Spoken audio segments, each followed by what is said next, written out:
Hello కానమూకు కథావచనం మోహనవచనం పరిజ్ఞాన హితభాండం నిత్య చదువరి శ్రోతలకు ఆహ్వానం నమస్కారం.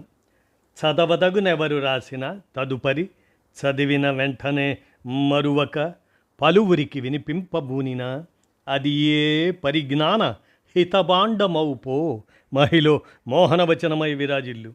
పరిజ్ఞాన హితభాండం లక్ష్యం ప్రతివారీ సమాచార హక్కు, తెలుసుకునే హక్కు సైతం జీవించే హక్కుతో సమానం. ఆ స్ఫూర్తితోనే ఇప్పుడు డాక్టర్ కె కృష్ణయ్య విరచితంశంగా రోడ్డు భద్రత ప్రజల జీవన విధానం అనేటువంటి అంశాన్ని మన కానమూకు కథావచన శ్రోతలకు అవగాహన నిమిత్తం ఈ అంశాన్ని వినిపిస్తాను, వినండి. రోడ్డు భద్రత ప్రజల జీవన విధానం. ఇక వినండి ఈ అంశాన్ని. రహదారి భద్రత మనందరి బాధ్యత. ఓ మధ్యతరగతి యువ ఉద్యోగి రోడ్డు ప్రమాదానికి గురయ్యాడు. 2 కాళ్ళు పోగొట్టుకొని అప్పులు మోస్తూ ఇంటికి చేరాడు. ఆ కుటుంబం పరిస్థితి ఏమిటి? భార్య ఉద్యోగానికి వెళ్ళాలా? భర్తను కనిపెట్టుకొని ఉండాలా?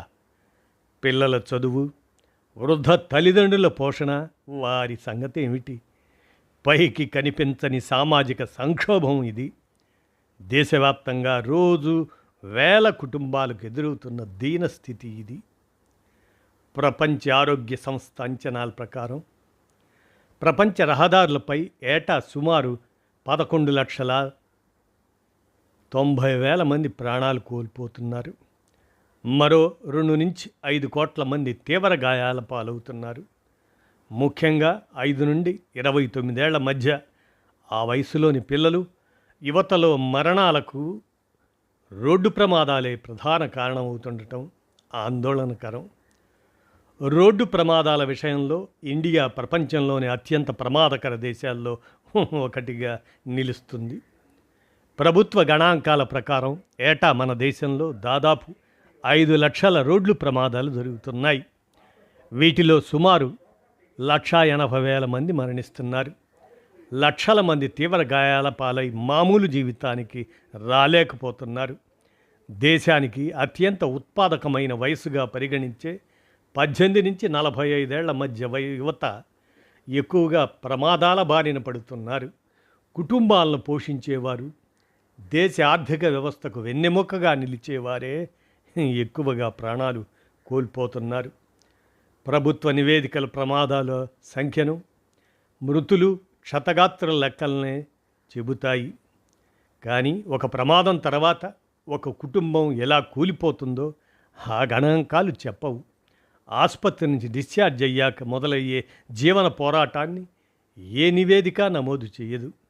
రోడ్డు ప్రమాదాల విషయంలో ఎక్కువగా మరణాల సంఖ్యపైనే చర్చ జరుగుతుంది. ప్రాణాలతో బయటపడిన వారి పరిస్థితి గురించి మాట్లాడేదే తక్కువే. మెదడు, వెన్నెముకకు తీవ్ర గాయాలు, చేతులు, కాళ్ళు తొలగించటం, శాశ్వత పక్షవాతం, జీవితాంతం వీల్ చైర్కే పరిమితమయ్యే పరిస్థితులు ఉంటాయి. వీరిలో చాలామంది మళ్ళీ ఉద్యోగాలకు వెళ్ళలేరు, స్వతంత్రంగానూ జీవించలేరు. ఒక యువకుడు మరణిస్తే కుటుంబ ఆర్థిక భద్రత కూలిపోతుంది.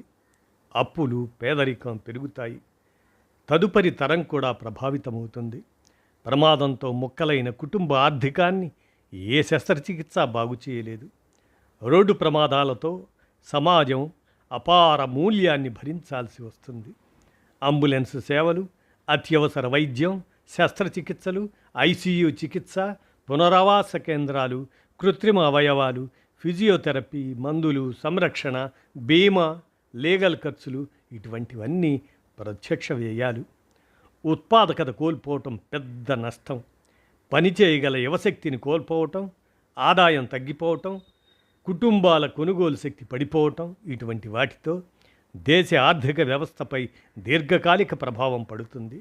WHO, ప్రపంచ బ్యాంకు వారి అంచనాల ప్రకారం రోడ్డు ప్రమాదాల వల్ల అనేక దేశాలు తమ జీడిపిలో సుమారు 3% నష్టపోతున్నాయి. అంటే ఇది ఆర్థికాభివృద్ధిని కూడా దెబ్బతీసే జాతీయ సమస్య. ఇదొక ప్రజారోగ్య మహమ్మారి. రోడ్డు భద్రతను మెరుగుపరచడంలో అభివృద్ధి చెందిన దేశాల అనుభవాలు భారతదేశానికి ఎన్నో విలువైన పాఠాలను నేర్పుతున్నాయి. డ్రైవింగ్ లైసెన్స్ను సురక్షితంగా వాహనం నడపగల సామర్థ్యానికి గుర్తింపుగా పరిగణించాలి. లైసెన్స్ పొందే ప్రక్రియను కఠినంగా పారదర్శకంగా మార్చాలి. చిన్నప్పటి నుంచే ట్రాఫిక్ నియమాలు, పాదచారుల భద్రత, హెల్మెట్, సీట్ బెల్ట్ వినియోగం ఇటువంటి అంశాలపై అవగాహన కల్పిస్తే బాధ్యతాయుతమైన రహదారి సంస్కృతి ఏర్పడుతుంది. రహదారులను శాస్త్రీయంగా రూపొందించాలి. సురక్షిత కూడళ్ళు, సంకేతాలు, లైటింగ్, పాదచారుల మార్గాలు, రక్షణ గోడలు ఇటువంటి వాటికి ప్రాధాన్యం ఇవ్వాలి. పాదచారుల భద్రతకు ప్రాధాన్యం ఇవ్వాలి. ట్రాఫిక్ చట్టాల అమల్లో రాజీ పడకూడదు. డ్రంక్ అండ్ డ్రైవింగ్ని నిరోధించేలా కఠిన విధానాన్ని అనుసరించాలి. అతివేగం, సిగ్నళ్ల ఉల్లంఘన, నంబర్ ప్లేట్లను గుర్తించే సాంకేతికతను సమర్థంగా అమలు చేయాలి. బాధితులకు సత్వరమే మెరుగైన చికిత్స అందేలా అంబులెన్స్ సేవలు, ట్రామా కేంద్రాలు, సుశిక్షిత సిబ్బంది ఉండాలి. ప్రతి పౌరుడిలో రోడ్డు భద్రతపై బాధ్యతాయుతమైన దృక్పథాన్ని పెంపొందించాలి. రోడ్డు ప్రమాదాలను పూర్తిగా నివారించడం ఏ దేశానికి సాధ్యం కాదు. అందులో ప్రాణాలు పోకుండా జాగ్రత్త పడటం మాత్రం సాధ్యమే. దీనికి బ్రిటన్ అత్యుత్తమ ఉదాహరణ. రోడ్డు ప్రమాదాల్లో మరణాల రేటు ప్రపంచంలోనే అత్యల్పంగా ఉన్న దేశాల్లో బ్రిటన్ ఒకటి. దాదాపు శతాబ్దం పాటు శాస్త్రీయ ప్రణాళికలు, కఠిన చట్టాలు, మెరుగైన శిక్షణ, ఆధునిక రహదారులు, రోడ్డు భద్రతపై ప్రజల్లో అవగాహన ఇటువంటి చర్యలతో అద్భుత ఫలితాల్ని సాధించారు బ్రిటన్ వారు. రోడ్డు ప్రమాదాల నివారణ ప్రభుత్వం, ట్రాఫిక్ పోలీసులతో పాటు పౌరులు, విద్యా సంస్థలు, మీడియా, వైద్యుల సమిష్టి సామాజిక బాధ్యత. పాఠశాలల్లో విద్యార్థులకు ట్రాఫిక్ నియమాలు బోధించాలి. కళాశాలలు, స్వచ్ఛంద సంస్థలు, పరిశ్రమలు, రవాణా సంస్థలు రోడ్డు భద్రతపై నిరంతరంగా అవగాహన కార్యక్రమాలు నిర్వహించాలి.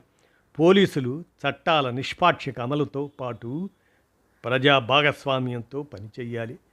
హెల్మెట్, సీటు బెల్ట్ పెట్టుకోవటం, వేగ పరిమితులు పాటించటం, మద్యం తాగి వాహనం నడపకపోవటం, ఫోన్ చూస్తూ డ్రైవింగ్ చేయకపోవటం, పాదచారులకు దారి ఇవ్వటం ఇటువంటి అలవాట్లు చట్టాలకు భయపడి పాటించేవి కావు.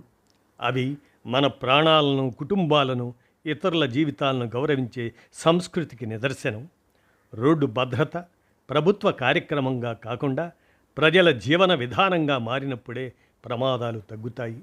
రహదారి భద్రత మనందరి బాధ్యత, మనిషి ప్రాణాలకు మనం ఇచ్చే విలువ అంటూ డాక్టర్ కె కృష్ణయ్య వీరు ఆర్థోపెటిక్ ట్రామా నిపుణులుగా అందజేసిన ఈ విశ్లేషణాంశాన్ని మన కానమోకు కథ వచ్చిన శ్రోతలకు అవగాహన నిమిత్తం రోడ్డు భద్రత ప్రజల జీవన విధానం అనే అంశంగా వినిపించాను. విన్నారుగా. ధన్యవాదాలు.